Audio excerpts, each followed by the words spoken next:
अस्सलाम वालेकुम स्टूडेंट्स, उम्मीद करती हूँ आप सब ठीक ठाक होंगी। अच्छा प्यारे बच्चों, आपकी भरपूर फरमाइश में मैंने उर्दू की पेपर प्रेजेंटेशन आपके सामने पेश कर रही हूँ।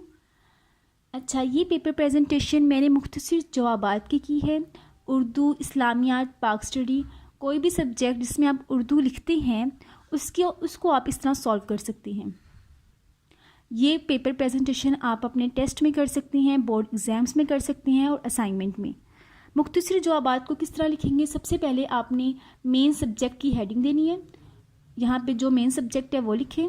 अपना नाम आप ऊपर कोने में लिख दें, कोई ज़रूरत नहीं है पूरा पेज नाम से भरने की।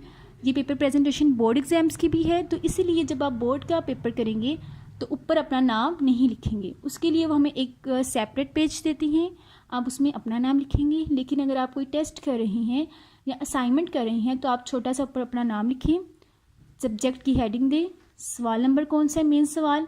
फर्स्ट क्वेश्चन MCQs का होता है, सेकंड क्वेश्चन हमेशा मुख्तसर जवाबात का होता है, वो दें। फिर आप लिखें मुख्तसर जवाबात आप कर रही हैं, उसकी हेडिंग दें। फिर मुख्तसर जवाबात के मुख्तलिफ पोर्शंस होते हैं, मुख्तलिफ पार्ट्स होते हैं, तो आप लिखें जुज़ 1। पार्ट को उर्दू में हम कहेंगे जुज़, ठीक है। फिर अगर आपका जो क्वेश्चन है, फॉर एग्जाम्पल मेरा क्वेश्चन था अकीदा तौहीद से क्या मुराद है। अब आपने खुद सोचना है कि इसमें मेन पॉइंट क्या है, मेन हेडिंग क्या है, अकीदा तौहीद, तो आपने उसकी हेडिंग दे देनी है। आपने सारे शॉर्ट क्वेश्चंस में इसी तरह क्वेश्चन को सॉल्व करना है। आपने देखना है कि मेन वो हमसे क्या बात पूछ रही हैं। अगर वो हमसे पूछ रही हैं मिर्ज़ा गालिब का पसंदीदा फल कौन सा था, तो आपने हेडिंग देनी है फल, ठीक है। यानी कि जब चेकर आपका पेपर चेक करे तो उसको दूर से नज़र आ जाए कि बच्चे को आता है, उसने हेडिंग दी है और वो नीचे क्वेश्चन वही सॉल्व कर रहा है। इससे क्या होगा, चेकर को बार बार पेपर को देखना नहीं पड़ेगा। जो क्वेश्चन पेपर है उसमें से उसको वो शॉर्ट क्वेश्चन नहीं ढूंढना पड़ेगा जो आप सॉल्व कर रहे हैं। और जितनी आसानी आप चेकर को देंगे उतने ही आप नंबर्स गेन करेंगे। ये चीज़ें मेन हेडिंग थी, मैंने 605 से लिखी हैं। अब अगर शॉर्ट क्वेश्चन में आपने किसी चीज़ को हाईलाइट करना है जो मेरे नज़दीक बहुत ज़रूरी है, वो आप पॉइंटर से या 604 मार्कर यूज़ करेंगे। मैंने पॉइंटर और 604 मार्कर यूज़ किया है।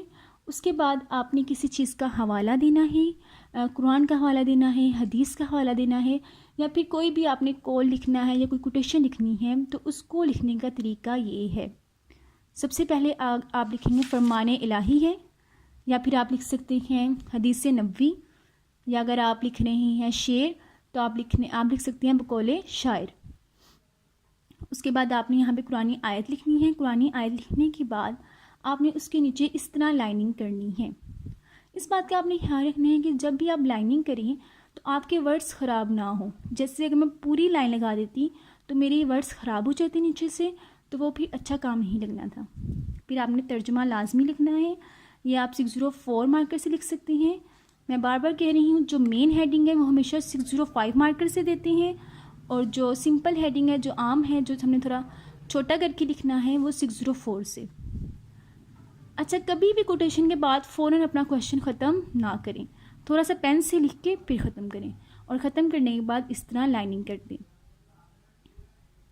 अच्छा प्यारे बच्चों, यहाँ पे मैं एक अहम बात बता दूँ, जो ये राइटिंग है ये अगर आप पेपर से एक दिन पहले सीखेंगे तो आप अपना पेपर नहीं कर सकते। अगर आपकी इस राइटिंग में बिल्कुल ग्रिप होगी तो आप अपना पेपर कर सकते हैं। इसके लिए पेपर से 1 महीने या 2 महीने पहले इस चीज़ की प्रैक्टिस शुरू कर दें। अगर आप चाहती हैं कि मैं आपको इस तरह की राइटिंग प्रॉपर सिखाऊं तो नीचे कमेंट करें, मेरे चैनल को सब्सक्राइब करें। मैं इंशाल्लाह उर्दू में मुकम्मल तफसीलात से आपको आगाह करूँगी कि किस तरह पेपर सॉल्व करते हैं और उर्दू में कट मार्कर से कैसे लिखते हैं।